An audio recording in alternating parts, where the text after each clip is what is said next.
అగ్గిపెట్టెల పట్టే చీర తయారు చేయాలన్నా దబ్బనం రంధ్రంల జొర్రే శాలువ నెయ్యాలన్నా అది మన చెయ్యి తిరిగిన సిరిసిల్ల నేతన్నలకే సాధ్యం. మన నేతన్నల పనిదనం, నేత బట్టల గొప్పతనం దేశంలో ఏ మూలకు పోయి అడిగినా చెప్తారు. వచ్చేదెంతనో పోయేదెంతనో చూసుకోకుండా కళ కొరకు నమ్ముకున్న వృత్తి కొరకే పానం పెట్టి పనిచేసేటోళ్ళు మన నేతన్నలు. వాళ్ళ నైపుణ్యాన్ని ఎంత తారీఫ్ చేసినా తక్కువే అన్నట్టు ఈ ముచ్చట చూడుండ్రి. చెయ్యిదిరిన నేతన్నలకు పుట్టినిల్లు మన సిరిసిల్ల గడ్డ. ఇక చూడురే మళ్ళోసారి చాటిండు తన ఘనత. సిరిసిల్ల పట్నంలోండే వెల్ది హరిప్రసాద్ అన్న అద్భుతం చేసిండు.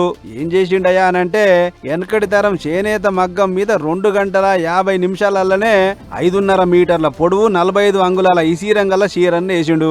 నేసుడే కాదు, గంత పెద్ద చీరను 12 సెంటీమీటర్ల పొడవు 6.5 సెంటీమీటర్ల ఇసీరం 2.5 సెంటీమీటర్ల ఎత్తుతో ఉన్న చిన్న అగ్గిపెట్టిలో పట్టించుండు. 5.5 మీటర్ల పొడవున్న చీరను 6.5 సెంటీమీటర్ల ఇసీరం ఉన్న అగ్గిపెట్టిలో పట్టించిండంటే చిన్న ముచ్చట చెప్పురే. చేయి తిరిగిన కళాకారుని పనితనం అట్లుంది మరి. ఇక ఒక్క చీర నెయ్యాలంటేనే మస్తు తిప్పల పడాలే, సాంచల మీద నెరి పడాలే. ఒక్కో చీర నేస్తానికి 3 నుంచి 4 దినాల టైం పడతాట.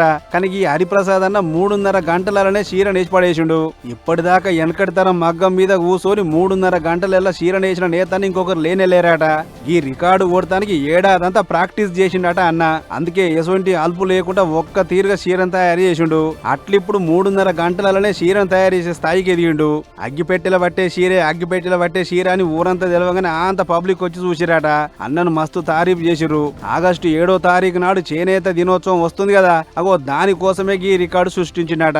ఇక హరిప్రసాద్ అన్న టాలెంట్ చూసి తోటి నేతన్నలు కూడా మస్తు మెచ్చుకున్నారు. చేనేత కళ గురించి అందరి తెలవాలన్నా, అందరూ మాట్లాడుకోవాలన్నా ఏదో ఒకటి చేయాలి అని అనుకుంటాట అన్న. అందుకే ఈ తీరుగా పనితనం చూపించిండు. జాతీయ చేనేత దినోత్సవం సందర్భంగా మా సిరిసిల్ల నేతన్న ఖ్యాతిని ప్రపంచానికి తెలియజేయాలన్న ఉద్దేశంతో మొదట్లో 210 నిమిషాల్లో అగ్గిపెట్టెలో ఉండే చీరను పూర్తిగా చేనేత మగ్గం పైన వేసి మర్చి పెడతా అన్న కాన్సెప్ట్తో ముందుకు రావడం జరిగింది. దీన్ని లిమ్కా బుక్ ఆఫ్ మరియు గిన్నీస్ బుక్ రికార్డుకు పంపించడానికి ఈరోజు ప్రత్యేకమైన కార్యక్రమం ఏర్పాటు చేసుకొని పట్టణ ప్రముఖులందరినీ కూడా పిలిచి ఉదయం 9:30కి ప్రారంభించడం జరిగింది. కేవలం 170 నిమిషాల్లోనే ఈ చీరను మొత్తం కూడా వేసి అగ్గిపెట్టెలో మార్చి పెట్టడం జరిగింది. అదన్నట్లు ఏదేమైనా సిరిసిల్ల నేతన్నలు చేతులతోనే అద్భుతాలు చేస్తారు అని మళ్ళోసారి చాటి చెప్పిండు హరిప్రసాద్ అన్న.